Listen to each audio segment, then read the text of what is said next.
Well, good morning, everyone. It's Monday morning. Mondays are my day off. Lisa usually takes Mondays off as well.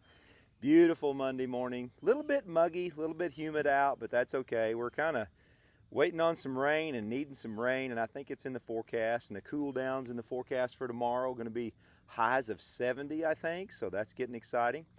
We're here today to answer a question that's been asked a lot of us, and that is, why did you name your homestead Shanty Acres Homestead? So today we're going to give you some information, tell you a little bit about this. Well, it'll be quite a story. It's an incredible story. And we're going to tell you why we named the homestead Shanty Acres Homestead. I'm going to let Lisa say hi and just kind of get it kicked off here and get started. Well, good morning. So we are excited about it. When people started asking us, we decided we need to actually research it just to make sure we have the story correct. And so today we want to honor our neighborhood and the great people that live around us and the lives of two brothers. It's a really exciting story. And I'm going to interrupt her. I'm going to kind of let her tell the story, and then we've already talked about this ahead of time, that I would just kind of interrupt a little bit and mention a few things that are on my mind about specific facts she brings up. The neighborhood. When we moved in here 5 years ago, we didn't realize what kind of a neighborhood we were moving into. It was the neighborhood we remember from when we were children. Yeah. Just the community and the everybody closeness. waves. Everyone does wave, but more than that, people would stop in. They would pull in the driveway, pull in the parking lot down at the shop, and they'd say, "Hello, my name is so-and-so. I'm your neighbor. Here's where I live. Tell us a little bit about the community." I remember one lady came down and she says, "Now you have a storm shelter on your place. Everybody up and down this road has storm shelters. So we want you to know that it's your responsibility. If you get out of your storm shelter because there was a tornado, it's all of our responsibility to go check on our neighbors and make sure everybody's safe and everybody got out of the storm shelters." Just things like that was incredible.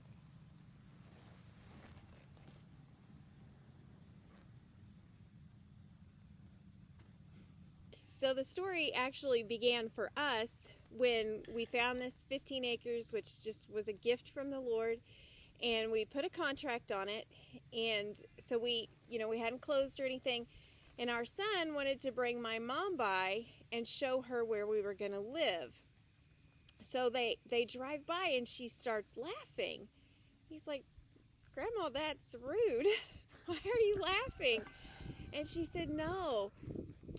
There used to be two boys that lived here, two brothers, and they would tie..." And they were grown men, not just boys. They were grown men. They were grown men. She said they would tie one up in the front yard. And I was like, "What?" I think I was a little bit more rude than you. I said, "She's lying." Yeah. That's not true. Yes. There's no way somebody did that. And I was like, "My mom's never told a lie." And so anyway, just kind of let it go. We purchased the place, and then all of the neighbors started coming in, and one after another would confirm this story. Like, we didn't ask them. We didn't know these neighbors. They didn't know us. But in particular, people who lived here, Gary Camp, who we're going to mention here in just a little while in the video, Gary Camp lived here his entire life. He was born and raised on this farm road. And so legitimate. Yeah, so we weren't asking them to confirm the story. They just started telling us the story, and we just got really interested. So when we originally bought the place, right here in front of where we're sitting right now, there was an old shanty. And a shanty is a crudely built shack. That was just the definition of a shanty, a crudely built shack. And we were just smitten by it. Kind of, it just was neat to have it. Now, it wasn't a log cabin. It was a house, but there was nothing fancy about it. It didn't, no one had ever put in really neat, cool oak floors or anything. It was just a shanty. But the foundation was crumbling out from under one corner of it. And the realtor that sold it to us, we purchased it from her. She had never even been in it. She was afraid the whole thing wasn't going to go in it. Yeah, she was afraid it was all going to collapse. Well, we actually discussed, redoing it, remodeling it, and There making it. were, I think there were 5 layers of different types of roof on this house, and 1/3 of the foundation was going to have to be rebuilt. So when you're talking roof, ridgeline, and foundation, as much as we wanted to rebuild this house, it did not make financial sense. It would have just been a guest house, and I told him if we do that, I will never get my new house, which is always been our goal since we moved here. Is, you know, we live in a mobile home and we want to build. We've built 2 other houses we want to build. So we decided that it needed to go. So we'll show you. We weren't doing YouTube obviously when we moved in. We don't have videos, but we do have pictures and stuff. So we will show you the shanty and us tearing it down. And it was kind of a mixed emotional, sad day because we didn't really know if we wanted to tear it down. The community hated to see it tore down. People drove by and they were sad. We had a lady stop, and she was born in She was the sister to the boys. I'm pretty sure she was the sister. Either way, this lady was either related to the men that we're going to tell you the story about, or she had lived here before them. But I'm pretty sure she was their sister. She was born in the house at some point, and she was in her 90s. And so she stopped by just one day. You know, she doesn't live in the area anymore, but she came down and had family bring her by. She wanted to see the old home place where she was born. And it has so much history, and we wanted to conserve it, and what is the word? Preserve. Preserve, there we go. Reserve, conserve, preserve. That's the word we're going to go with. We wanted to preserve it, but it didn't work for us, so we did tear it down. But let's go into the story of the 2 boys. And before you say that, I do want to mention that we tried to keep a couple of things. If we had known we were going to do Shanty Acres Homestead, if we'd have known we were going to do a YouTube channel, I would have taken a lot more pictures. I probably would have taken chunks and pieces of some of the things we found in the house. The house had been covered with MFA flour sacks for a moisture barrier on the walls. Under the linoleum in the floor, it had been lined with newspapers for moisture barrier. There was some incredible shiplap in it and all those kind of things. We actually, before we tore the house down, we did do what everyone would do, and we looked at every nook and cranny and tried to find all the hidey holes where the Civil War bonds or whatever they might be there. You want to be careful. You don't want to burn something that's worth a lot of money.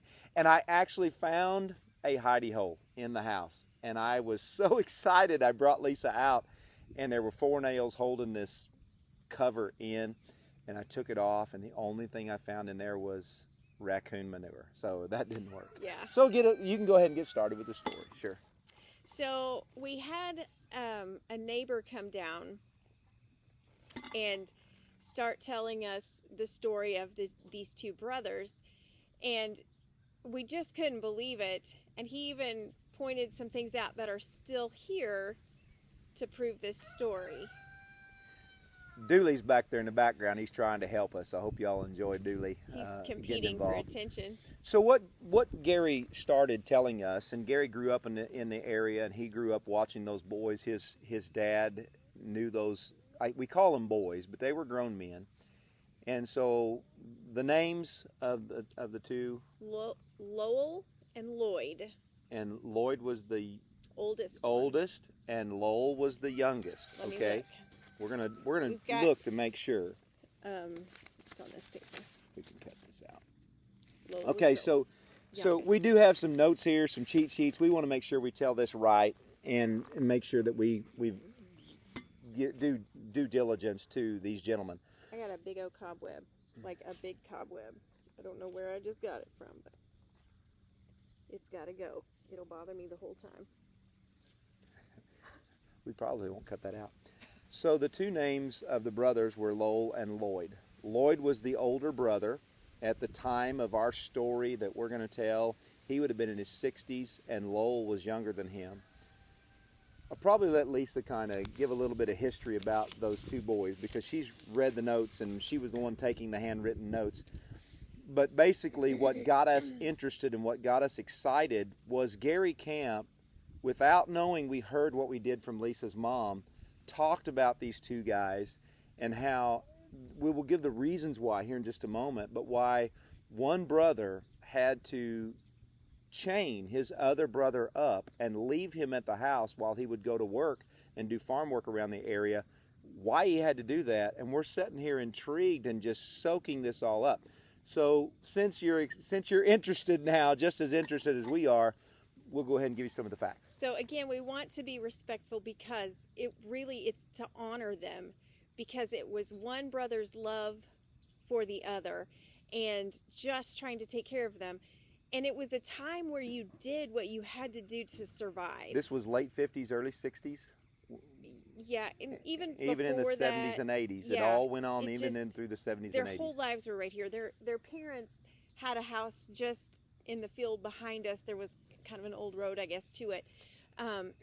So they grew up here.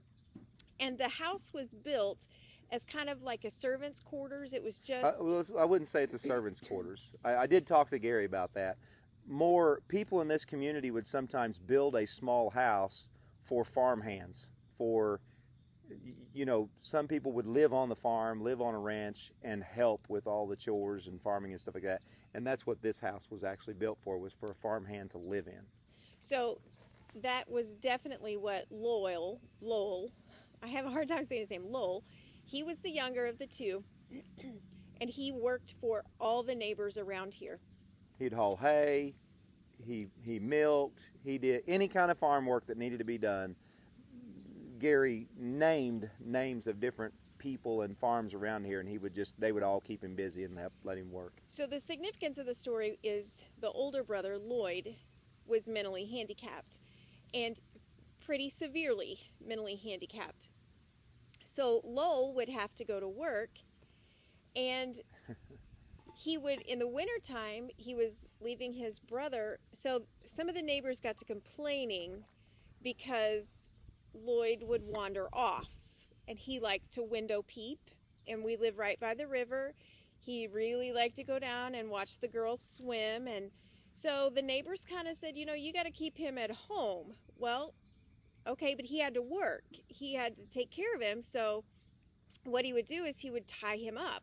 He would chain him up. Now, he had a rag that he would put around his arm so the chain didn't hurt him. I mean, he was doing what he could, but he would chain him up. So in the summer, he would chain him up under a tree, and it just like you would a dog, he had to run so that he could move. On a cable. On a cable.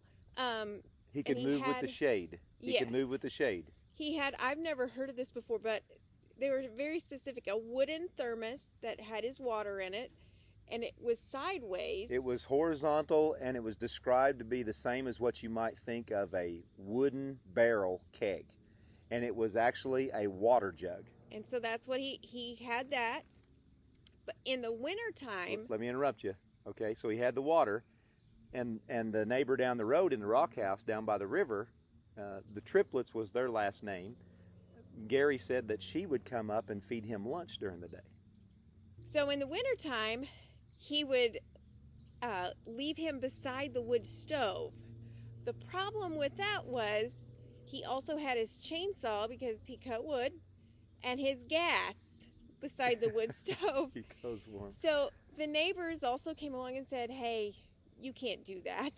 They tried to take care of those guys. They really did. It was a neighborhood that knew how Lowell was trying to take care of his brother, and they helped. They did everything they could to help him do what he wanted to do. He was described... They wanted to live on their own. They wanted to take care of themselves, and the neighbors helped them be able to do that. So we asked the neighbors to describe Lowell's personality, and he was described... I wrote it down because I just thought it was really neat, that he was nice, solemn, an extremely hard worker, and determined to take care of his brother no matter what, so that he wouldn't be put in an asylum.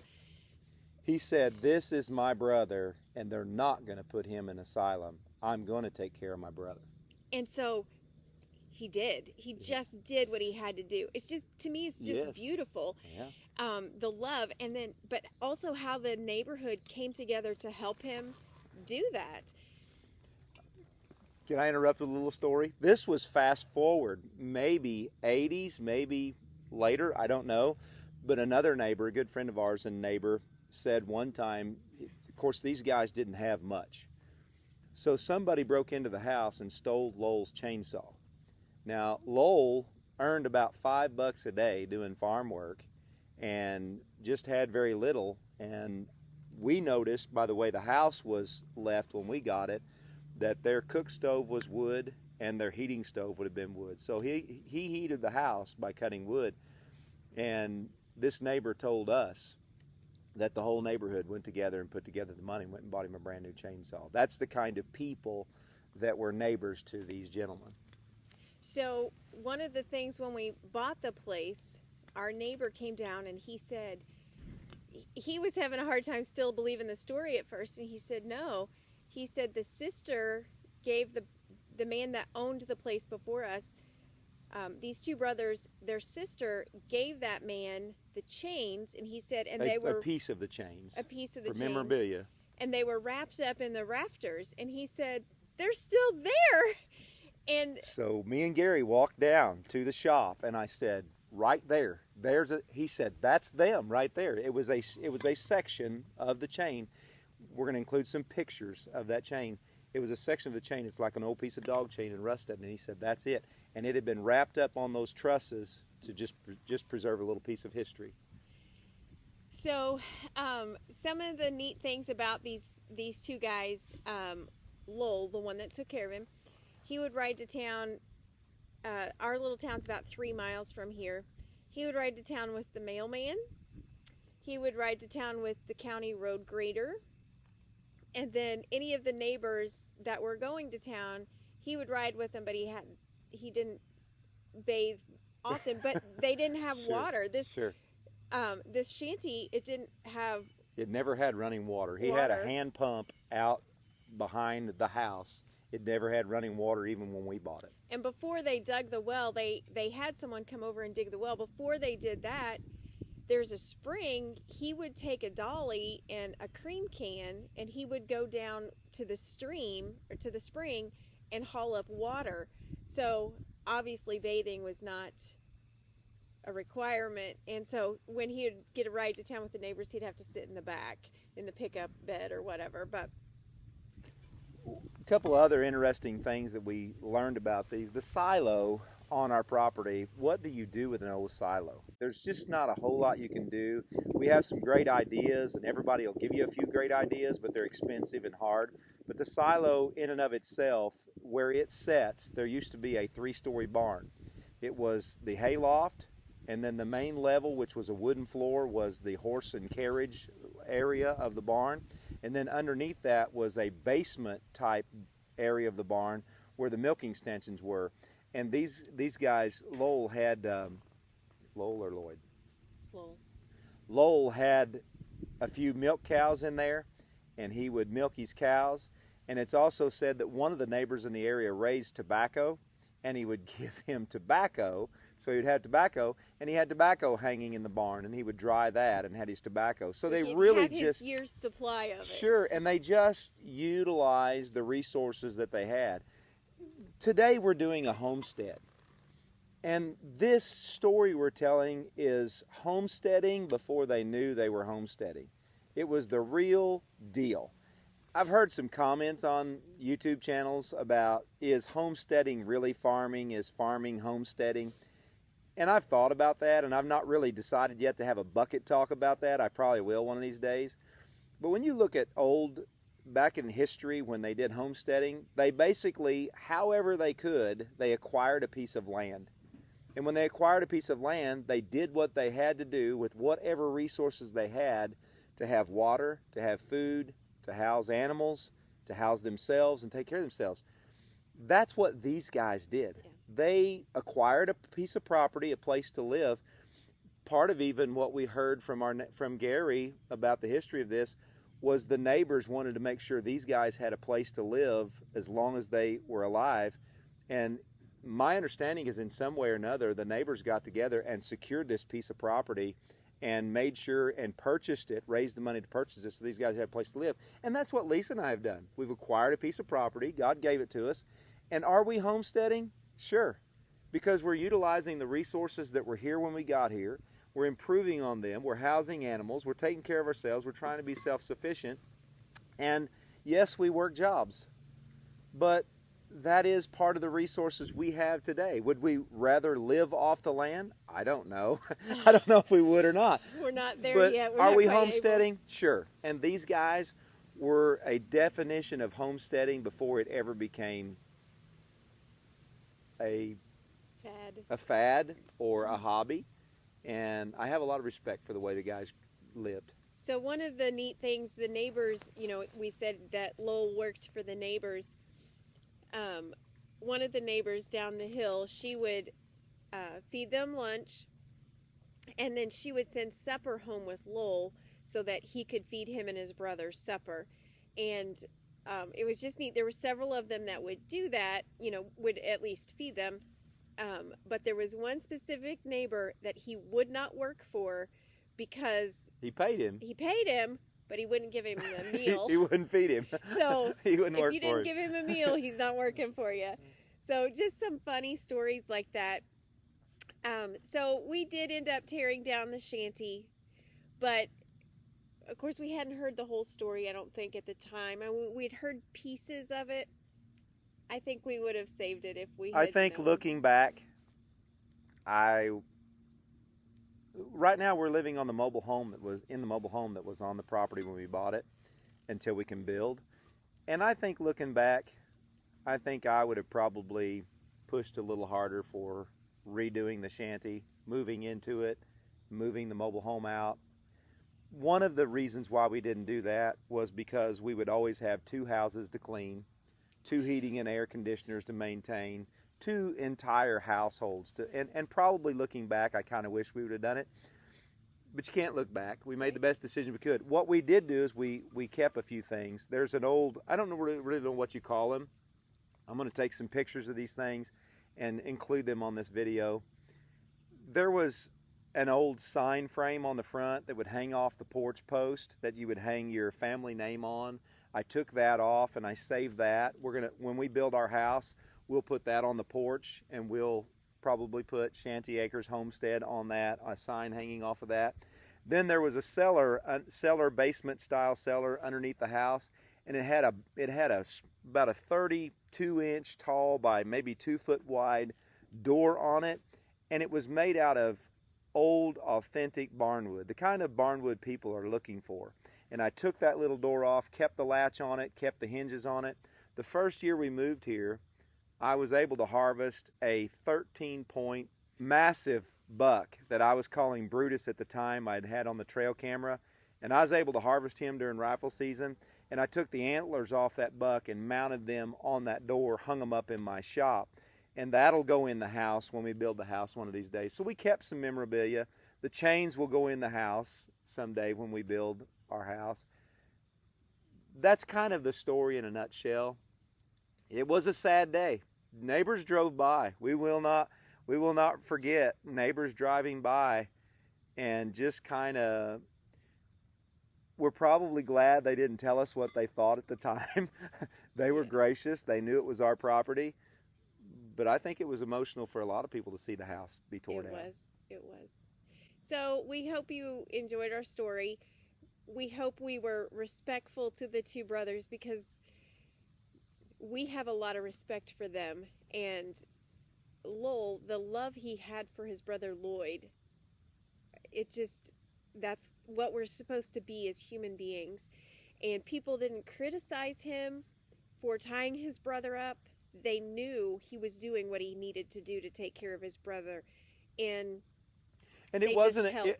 We never got the feeling it was a gazing stock or something to criticize or make fun of. We felt like everyone in this neighborhood respected that man, and they worked together to take care of him and make them able to have the free life that they wanted to have. What a blessing to be able to have that. So, because we were so intrigued by the shanty, before we started the homestead, we just started calling it Shanty Acres. It had that name before we ever knew we were going to do a homestead here. Yes. So then when we decided that we were going to homestead and get animals and everything, then it became Shanty It Acres. had to be Shanty Homestead. Acres, didn't Yes. it? And that's even why Lisa, when she designed our emblem here, that's why she found a house that was somewhat reasonably close to that house. And so a lot of people have asked. We've been interviewed by a few people, and we've talked to a few people, and we've had some comments, and we've had people saying, I can't wait to hear the story of Shanty Acres. So now you know. Yeah, you know. Thank you for watching our video. I hope you've enjoyed the story and know a little bit more about us and where Shanty Acres came from and how it started. We hope that you'll hit the like button. We hope that you'll subscribe to our channel, and we hope that you ring the notification bell. If you'll ring that notification bell, you'll get notifications every time a new video comes out. We've enjoyed our subscribers. We've enjoyed your comments. Leave comments down in the comments section. We love doing this. We had no idea we would ever do a YouTube channel, but we have had a good time doing this together. We love doing it. And you've made it enjoyable. Yes. We love the comments. One of the things I never want to forget is as this channel grows and as our subscribers grow, our next goal is 500. So help us reach 500. One of the things I never want to forget is the only reason this can be successful is because you subscribe and because you watch. So thank you for being a part of Shanty Acres Homestead.